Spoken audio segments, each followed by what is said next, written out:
नारायण नारायण, ये दो शब्द सुनते ही आपको अपना बचपन याद आ जाता होगा और बचपन के वो किरदार जिन्हें नारद जी के नाम से जाना जाता है। दरअसल नारद जी 24 घंटे ईश्वर का भजन करते रहते थे। इसके बावजूद उन्हें एक बार ईश्वर की माया ने बहुत बड़ा उल्लू बनाया। क्या आप जानते हैं वो कब की और कौन सी घटना है? अगर नहीं तो ये घटना जानने के लिए पूरी वीडियो जरूर देखें। जय सिया राम, मैं विमल सोलंकी आपका अपने YouTube चैनल पर स्वागत करता हूं।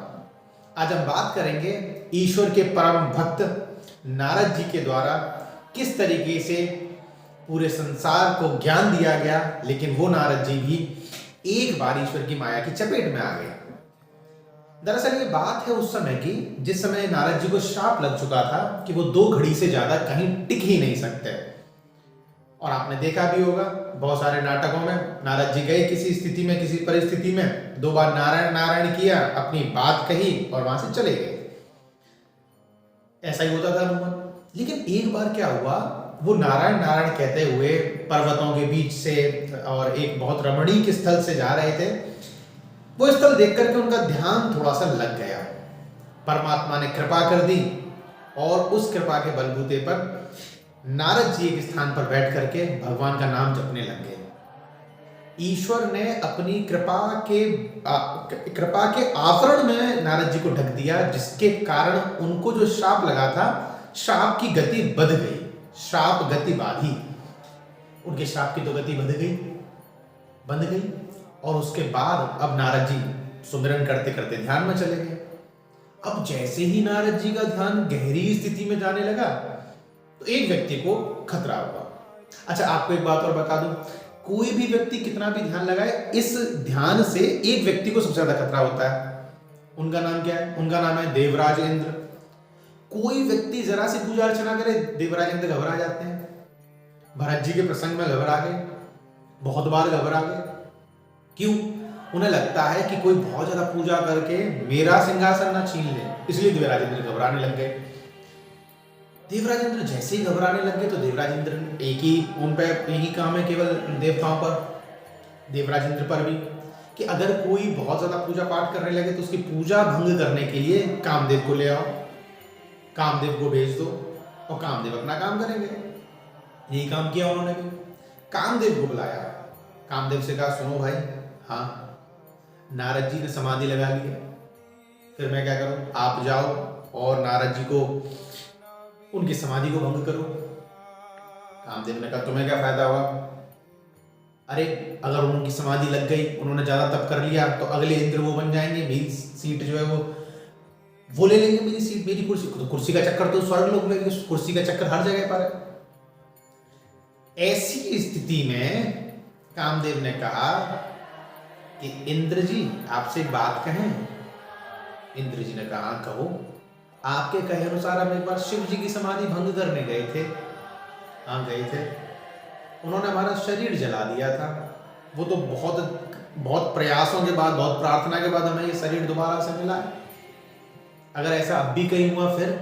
देवराज इंद्र ने कहा नहीं नहीं, ऐसा कुछ नहीं होगा, तुम जाओ और जाकर के बस जितना कहा उतना काम करो। मैं देवताओं का राजा हूं, मैं देवराज हूं, मेरा कहा तुम्हें मानना पड़ेगा। इंद्रदेव का कहा क्यों ना मानते कामदेव, चले गए। अच्छा, कामदेव के पास कुछ बाण रहते हैं स्पेशल तरीके के, फूलों के बने हुए।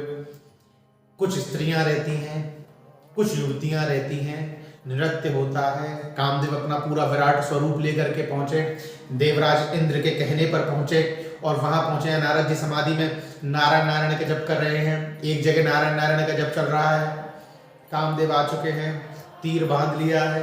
तीर जैसे ही छोड़ने के हुए नारद जी की तरफ, नारद जी को कोई तीर लग ही नहीं रहा है। क्यों? क्योंकि आवरण जो था वो विष्णु जी ने अपना आवरण दे दिया था, अपनी कृपा का आवरण दे दिया था। और उस अपनी कृपा के आवरण में, ईश्वर की कृपा के आवरण में कोई भी काम का तो तीर लग ही नहीं सकता। जब अपने तीर लगा लगा करके हैरान परेशान हो गए कामदेव जी, तो उन्हें डर लगा। और उन्हें डर इस बात का लगा कि अगर भाई साहब इनके तीर तो लगा नहीं, यानी कि मैं तो परास्त हो गया, अगर गलती से इनकी आंख खुल गई और उन्होंने क्रोध में आकर के मुझे कोई श्राप दे दिया तो मेरा तो सर्वनाश हो जाएगा। कामदेव ऐसा सोच ही रहे थे, इतने में ईश्वर की लीला हुई और नारद जी की आंख खुल गई। नारद जी की जैसे ही आंख खुली नारद जी ने कामदेव को देखा, कामदेव ने नारद जी को देखा, दोनों एक दूसरे को देख रहे हैं। कामदेव कांपने लग गए। नारद जी के अंदर उत्साह है, नारद जी के अंदर क्रोध नहीं हुआ। ईश्वर की लीला थी, ईश्वर की कृपा के आवरण में बैठ करके भजन कर रहे थे, क्रोध कहां से प्रवेश कर जाता। ईश्वर के जो पांचों विकार हैं ईश्वर के बनाए हुए, वो तो जब प्रवेश करेंगे जब ईश्वर की माया हावी होगी। अभी तो कृपा हावी है, ईश्वर की कृपा हावी है, क्रोध नहीं आया। नारद जी उठे, कामदेव को देखा। नारद जी ने कहा तुम यहां कैसे? कामदेव ने कहा कि आपको कुछ नहीं पता? नारद जी ने कहा नहीं नहीं, मुझे तो कुछ नहीं पता। हे प्रभु मुझे क्षमा कर दीजिए, मैं अपनी मर्जी से नहीं आया हूँ, मुझे इंद्रदेव ने भेजा है और आपकी तपस्या भंग करने के लिए भेजा था। प्रभु मुझे क्षमा कर दीजिए, मुझे श्राप मत दीजिएगा। ऐसे कहते हुए ना कामदेव ने नारद जी के पैर पकड़ लिए। नारद जी ने कहा अबे तुम मुझे बात तो बताओ, हुआ क्या है? कामदेव ने कहा प्रभु आप ईश्वर की आराधना में, ईश्वर के भजन में इतना लीन हो गए कि इंद्रदेव को डर लगने लगा, तो इंद्रदेव ने मुझे आपकी तपस्या भंग करने के लिए भेज दिया था। नारद जी ने कहा अच्छा ऐसा है क्या? उन्होंने कहा हाँ गुरुदेव। कामदेव ने कहा आप मुझसे नाराज तो नहीं है? नारद जी ने कहा नहीं नहीं, मैं क्यों नाराज होऊंगा तुमसे, मैं बिल्कुल भी नाराज नहीं हूं। कामदेव ने कहा आप सच में मुझसे नाराज नहीं है? नारद जी ने कहा नहीं नहीं, मैं नाराज नहीं हूं, मैं क्यों नाराज होऊंगा, मैं तो ईश्वर का भजन कर रहा था। और नाराज क्यों नहीं थे? क्यों? क्योंकि ईश्वर की कृपा के आवेश में आकर के भजन कर रहे थे। तो कामदेव ने जैसे ही 3-4 बार पूछा, नारद जी ने कहा नहीं नहीं, मैं नाराज नहीं हूं, मैं तो बल्कि मुझे तो प्रसन्नता हुई, तुमने जिस तरीके से राग रागनियों में गाने सुनाए, जिस तरीके से नृत्यांगना नृत्य कर रही थी, मैंने देखा तो मुझे आनंद हुआ, हर्ष हुआ। मुझे तो ईश्वर की लीला दिख रही थी, कितनी ईश्वर ने अपनी लीला के अनुरूप तुम्हें भेजा है, शायद मुझे ये लग रहा था। कामदेव ने कहा कि अच्छा प्रभु आप तो शिव जी से भी ऊपर हो गए। अब देखिए ईश्वर की कृपा के अनुरूप उन्होंने क्रोध तो नहीं आया, उनको काम नहीं स्पर्श कर पाया, लेकिन अब नारद जी के ऊपर अहंकार हावी होने वाला है। कामदेव ने कहा कि आप तो शिव जी से ऊपर हो गए। नारद जी ने कहा अच्छा ऐसा कैसे बोल रहे हो कामदेव? तो कामदेव ने अपनी पुरानी घटना सुनाई कि एक बार ऐसे ही शिव जी अपनी आराधना में राम नाम जप में व्यस्त थे। उस समय मैं उनका ध्यान भंग करने के लिए गया, मैं उनका ध्यान भंग नहीं कर पाया, उन्हें क्रोध आ गया, उन्होंने तीसरा नेत्र खोल करके मुझे जला दिया था। लेकिन आपको तो क्रोध ही नहीं आया, आपने पहले काम को जीता, फिर क्रोध को भी जीत लिया, आपने दो को जीत लिया। आप तो सर्वेश्वर हो गए, आप तो महादेव से ऊपर निकल गए। इतना सुनते ही कामदेव के इन वचनों को सुन करके रिएक्शन होना स्टार्ट हो गया नारद जी के अंदर। नारद जी को लगने लगा हाँ सही कह रहे हो, मैं तो शिव जी से भी बड़ा हो गया। अभी ऐसी बात सुन करके जब उनको ये लगा कि मैं शिव जी से बड़ा हो गया, उनके अंदर अहंकार डेवलप हो गया। कामदेव ने को लगा कि मेरा काम तो काम नहीं कर पाया, लेकिन मेरे ये वचन है ये तो काम कर रहे हैं। इनके अंदर अहंकार आ गया, और ईश्वर के भक्त के अंदर अगर कोई भी विकार आ जाए तो उसकी भक्ति क्षीण होती है, कम होती जाती है। कामदेव वहां से भाग गए। कामदेव ने कहा ठीक है प्रभु प्रणाम प्रणाम, मैं चलता हूँ, मुझे बहुत अच्छा लगा आपसे मिलकर के। लेकिन इस समय नारद जी के मन में तो भाई वो चीज चल रही है अंदर ही अंदर की, अरे वास्तव में मुझे तो पता ही नहीं था मैं कितना बड़ा हो गया, मैंने काम का असर नहीं पड़ा मेरे ऊपर, और कामदेव ने इतना कुकृत्य किया और मुझे क्रोध भी नहीं आया, इसका मतलब है मैं बड़ा तो हो गया हूँ। यही चीजें दिमाग में चल रही थी। लेकिन अब दिमाग में जब ये सारी चीजें चले तो उन्हें अब निकालना भी है, उन्हें किसी से शेयर भी करना है। अगर हम कुछ बड़ा कर लें तो, अगर उस समय फेसबुक व्हाट्सएप तो थे नहीं जो तुरंत जाते हो स्टेटस अपडेट कर देते कि आए क्या कहते, वो लिख देते कि मैंने कामदेव को हरा दिया, तुरंत स्टेटस अपडेट। मेरे ऊपर क्रोध का भी कोई असर नहीं हुआ, तुरंत स्टेटस अपडेट, ऐसा कुछ था नहीं। तो अपनी जो विजय है वो किसको बताएं? उनके दिमाग में आया इस विजय को मैं उसे बताऊंगा जिससे आगे मैं निकला हूं, शिव जी को बताऊंगा। नारद जी का स्वभाव था नारायण नारायण कहते। नारद जी जिस जगह पर जाते थे वहां के सभी लोग ये समझते थे कि अब नारद जी कथा की बात करेंगे, क्योंकि नारद जी हमेशा कथा की बात करते थे। और ऐसा ही हुआ, नारद जी नारायण नारायण कहते हुए शिव जी के पास गए। शिव जी को लगा कि नारद जी राम कथा सुनाने के लिए आ रहे हैं। नारद जी को मिलने के लिए शिव जी खड़े हो गए, आओ नारद जी आओ। अच्छा, शिव जी को लग रहा है कि नारद जी जो है राम कथा सुनाएंगे हमें, लेकिन वो राम जी की कथा की जगह काम कथा सुनाने लग गए। नारद जी कहने लग गए प्रभु आपको पता है, तो शिव जी ने पहले पहले पूछ लिया कहाँ से आ रहे हो, और इसका उत्तर देने के लिए तो तड़प ही रहे थे नारद जी। नारद जी ने तुरंत से अपनी कहानी स्टार्ट की कि मैं तो कहीं नहीं, मैं नारायण नारायण जपते हुए जा रहा था, बैठ गया, ध्यान लग गया। अब क्या हुआ, क्योंकि जो ईश्वर की कृपा का आवेश था, आवरण था, वो औरों को तो पता चली, ईश्वर को तो पता है, लेकिन नारद जी को पता नहीं है कि वो एक ही जगह पर कैसे बैठे रह गए। नारद जी ने अपनी शेखी बढ़ाना स्टार्ट किया कि ऐसे ऐसे करके मैं आ रहा था, आते हुए मेरे को भगवान का ध्यान लग गया, मैं बैठा रह गया, बहुत समय तक मैं सुनता रहा, जपता रहा। उसी समय पर इंद्र जी ने खिसिया करके कामदेव को भेजा, वो मेरी तपस्या को भंग नहीं कर पाया और हार करके लौट गया। उसके ऊपर मुझे क्रोध भी नहीं आया और मैं फिर क्रोध को और काम को भी जीत गया, ऐसा कामदेव ने मुझसे कहा है। शिव जी दिमाग ठनक गया शिव जी का। शिव जी ने कहा कि ईश्वर की माया हावी हो रही है नारद जी के ऊपर, ईश्वर के भक्त के ऊपर, भक्ति की जगह ईश्वर की माया हावी हो रही है, क्या किया जाए। शिव जी ने कहा कि प्रभु नारद जी मैं आपसे बात कहूँ। नारद जी ने कहा हाँ हाँ कहिए। नारद जी को लगा मेरी शेखी बढ़ा लेंगे, मेरे को वाहवाही देंगे, तारीफ करेंगे। शिव जी ने कहा कि देखो सुनो, आपने जो कथा मुझे सुनाई है ये बस आगे किसी को मत सुनाना। नारद जी दिल मिला गए। नारद जी को लगा कि ये शायद मेरे मुझसे जल गए हैं, शिव जी मेरे से महादेव मुझसे जल गए हैं, और जलेंगे क्यों नहीं, इनसे आगे जो निकल गया मैं, ये फितूर और पल गया नारद जी के मन में। अब अच्छा ऐसा फितूर और पल गया, एक तो पहले से प्रताड़ित ईश्वर की माया इतनी हावी हो गई, अब एक बार और हावी हो गई। ईश्वर की माया इतनी हावी, इतनी प्रबल हो गई। आप देखिए ये स्थिति हम उनकी कह रहे हैं जो 24 घंटे नारायण नारायण नारायण जपते रहते थे, उनके ऊपर ईश्वर की माया कैसे हावी होती है। नारद जी ने ये सुनकर के शिव जी के प्रति देखा, शिव जी से कह दिया ठीक है मैं नहीं कहूंगा, लेकिन अगर कोई मुझसे ये बात छेड़े तो। शिव जी ने कह दिया कि अगर कोई आपसे ये बात छेड़े तो भी साइड हो लेना, बात को काट देना, आगे बताना मत आपकी पूरी कहानी। नारद जी को तय हो गया, नारद जी को पक्का हो गया कि शिव जी मुझसे जलने लगे हैं, मेरी उपलब्धि से जलने लगे हैं। बस फिर क्या था, नारद जी अपने आगे बढ़ने स्टार्ट हो गए थे और नारद जी पहुंच गए विष्णु लोक में, जहाँ विष्णु लक्ष्मी माता जी चरण दबा रही हैं, शेषनाग की शैया पर बैठे हुए हैं विष्णु जी समंदर के ऊपर, और ये सारी लीलाएं देख रहे हैं। जैसे ही नारद जी आए, नारद जी कुछ कह पाते उससे पहले विष्णु जी ने, आओ मुनिवर आओ, आपका स्वागत है, आपको हम प्रणाम करते हैं, आप आइए। नारद जी ने कहा कि आज पहली बार ईश्वर हमें प्रणाम कर रहे हैं। नारद जी के दिमाग में आई, हाँ करेंगे क्यों नहीं, हम इतना बड़ा कृत्य करके आ रहे हैं, ये तो त्रिलोकदर्शी हैं, ये तो सब कुछ देखना जानते हैं, तो ये हमारी तारीफ करेंगे भी, क्योंकि हम सब इतना बड़ा हुकूमत प्राप्त करके आ रहे हैं, यानी काम को जीत करके आ रहे हैं, क्रोध को जीत करके आ रहे हैं, ये जरूर करेंगे। ये तक तो ठीक था भाई। नारद जी ने यहाँ भी अपनी वही लीला कहना स्टार्ट किया कि हम ऐसे जा रहे थे, बैठ गए, तपस्या की, कामदेव आया, हमें हरा नहीं पाया, उसे देख करके हमें क्रोध भी नहीं आया, और फिर ऐसे ऐसे करके उन्होंने जैसे कहना स्टार्ट किया, नारायण जी मुस्कुराने लगे। नारायण जी ने देखा लक्ष्मी जी की तरफ, लक्ष्मी जी ने देखा नारायण जी की तरफ, दोनों आपस में मुस्कुराने लगे। लक्ष्मी जी समझ नहीं पाई, लक्ष्मी जी बस इसलिए मुस्कुरा रही थी कि उनके पति परमेश्वर मुस्कुरा रहे थे, लेकिन नारायण जी तो सारी की लीला को समझ रहे थे।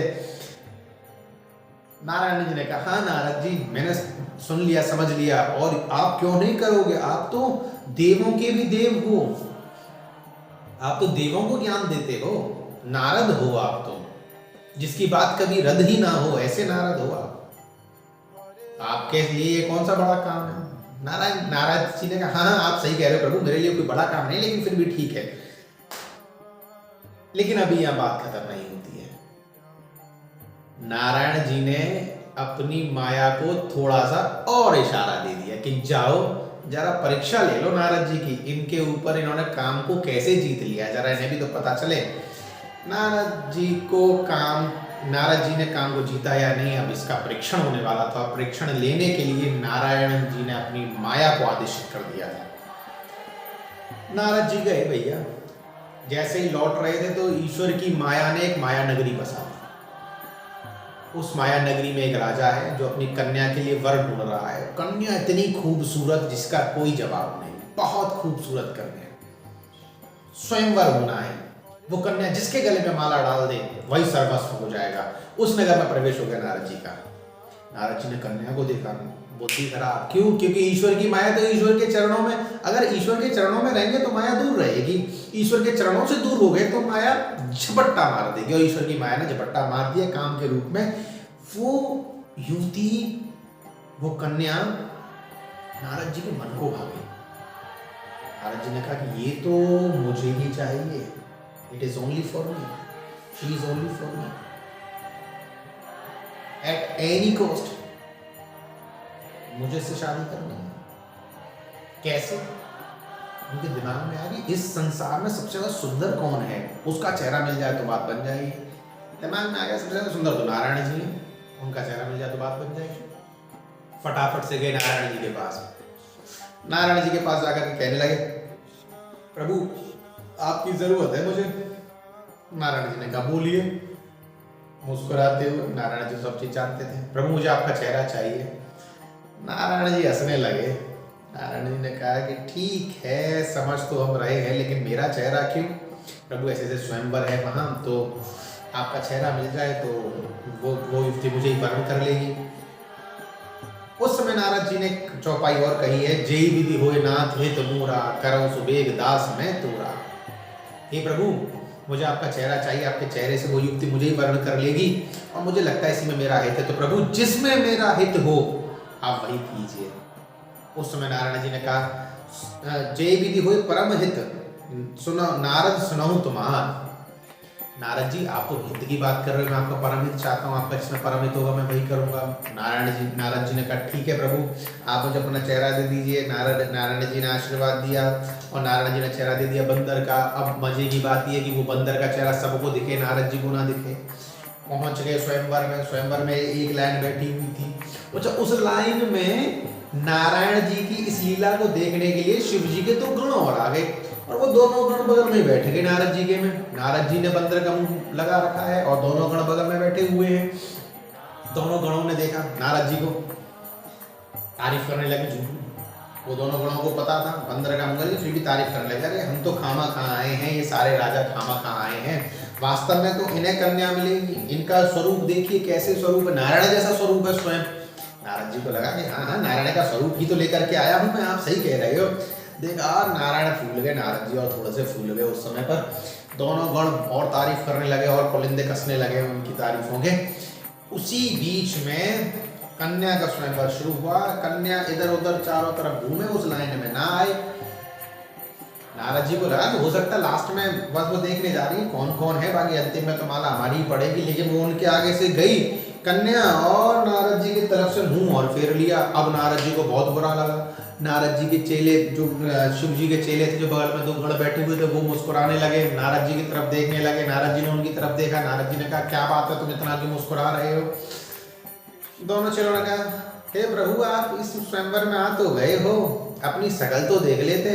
उस समय नारद जी ने अपनी शकल एक पात्र में देखी, लेकिन इससे पहले कि वो शकल देख पाते, नारायण जी भी उस सभा में आ गए और उस पत्नी को, उस अपनी माया की ही बनी हुई थी और माया तो मायापति के पास ही जाएगी, तो उन कन्या ने नारायण जी के माला डाल दिया। नारायण जी उसे वर्ण करके ले गए। जब पात्र में अपनी शकल को देखा, नारद जी किसी आ गए। नारद जी को लगा, अच्छा अब देख पा रहे नारद जी अपनी शकल को पात्र के जल में। नारद जी ने देखा यार बंदर हूँ, ये तो हालत खराब हो गई। अब नारद जी ढूंढते हुए फिर रहे नारायण को, हे नारायण कहाँ हो तुम, मिल जाओ मुझे एक बार, ये कर दूंगा वो कर दूंगा, फलाना ठिकाना, बहुत कुछ बोलने लग गए। अब उस समय पर जाकर के नारद जी ने जिस जगह पर नारायण जी मिले, जिस जगह पर नारायण जी मिले उसी जगह पर नारायण जी को दबा दिया और अनाप शनाप बोलना स्टार्ट कर दिया। तुमने समझ क्या रखा है अपने आप को, तुम्हारे सर पर कोई नहीं है, इसका मतलब ये तुम्हारे मन में आएगा वो करोगे, ये कर दोगे वो। भाई उन्होंने हत्या मचा के फेंक दी, बहुत कुछ बोला, श्राप दे दिया नारद जी ने नारायण को। तुमने स्त्री के लिए, तुमने मुझे बंदर का रूप दिया है, तो मैं तुम्हें श्राप देता हूँ, एक युग में तुम स्त्री के लिए ही रोओगे। जिस तरीके तुमने मुझे परेशान किया है, एक युग में तुम स्त्री के लिए रोओगे, अपनी बीवी के लिए रोओगे, और जैसा मुंह तुमने मेरा बनाया है बंदर का, यही बंदर तुम्हारी सहायता करेंगे। यही हुआ रामावतार में, सीता मैया जी का अपहरण हो गया, बंदरों ने सहायता की। नारायण जी मुस्कुरा रहे हैं। नारायण जी को पता है कि मुझे आगे लीला करनी है, श्राप तो मुझे चाहिए था। नारायण जी ने मुस्कुरा करके अपनी माया से कहा, माया अब आ जाओ, you have done your job brilliantly. Maya को बुला लिया। माया तो आ गई और माया जैसे ही आई नारद जी की बुद्धि सब पकाई। नारद जी ने कहा प्रभु प्रभु मुझे क्षमा कर दीजिए प्रभु। के माया के प्रभाव से ईश्वर की माया ही सब कुछ कराती है, बाकी इंसान कोई कुछ नहीं कर सकता। ईश्वर की माया ही है, बस ईश्वर का ध्यान इसलिए करता रहना चाहिए। ईश्वर की माया कोई गलत काम ना करा दे। ईश्वर जी के परमात्मा के चरण पकड़ लिए, नारायण जी के चरण पकड़ लिए, प्रभु मुझे क्षमा कर दीजिए। नारद जी कहने लगे प्रभु मैंने जो श्राप दिया है मृषा होए, प्रभु मृषा होए मम शाप, मृषा होए झूठा हो जाए प्रभु जो मैंने श्राप दिया है। उस समय कहा मेरा श्राप झूठा हो जाए। नारायण जी ने कहा नहीं हो सकता, क्यों? मम इच्छा कह दीन दयाला, ये तो मेरी इच्छा के अनुरूप हुआ है सारी चीज, में तो चाहता था मुझे श्राप मिले। नारद जी ने कहा कि प्रभु मेरे दिमाग में एक चीज आ गई पर आपकी लीला से। नारायण ने कहा क्या? कि आपकी कृपा के आवरण में ही व्यक्ति कुछ प्राप्त कर सकता है। अगर अपने ऊपर खामखा का अहंकार करने लगे तो व्यक्ति कुछ भी प्राप्त नहीं कर सकता, व्यक्ति असफल ही रह जाएगा। नारायण जी हंस गए। नारद जी अब तुम समझ गए वास्तव में सत्य क्या है, और सत्य यही है। तो ईश्वर की लीला, ईश्वर की कृपा अगर ना हो तो व्यक्ति को ईश्वर की माया ऐसा प्रभावित कर सकती है। आप समझ करके देखिए, ये कहानी उनकी थी जो 24 घंटे नारायण नारायण जपते रहते हैं, जिन्होंने कोई कुकर्म नहीं किया, जिन्होंने कोई गलत काम नहीं किया, जिनका स्वभाव आचरण स्वभाव सब बढ़िया है। अगर उनकी ये स्थिति होती है तो हमारे तो पंखे फट सकते हैं। हमारे पंखे ना फटें इसलिए ईश्वर की आराधना में करते रहने चाहिए, ईश्वर से कृपा मांगनी चाहिए, ईश्वर की कृपा की, ईश्वर की कृपा हम पर बनी रहे और हम इन सब से मुक्त रहें। उम्मीद करता हूँ ये वीडियो आपको अच्छी लगी होगी। अगर पूरी देखी होगी तो इस वीडियो को सब्सक्राइब, चैनल को सब्सक्राइब जरूर करें। ऐसे ही वीडियोस के लिए मैं आपसे विदा लेता हूँ। जय सिया राम।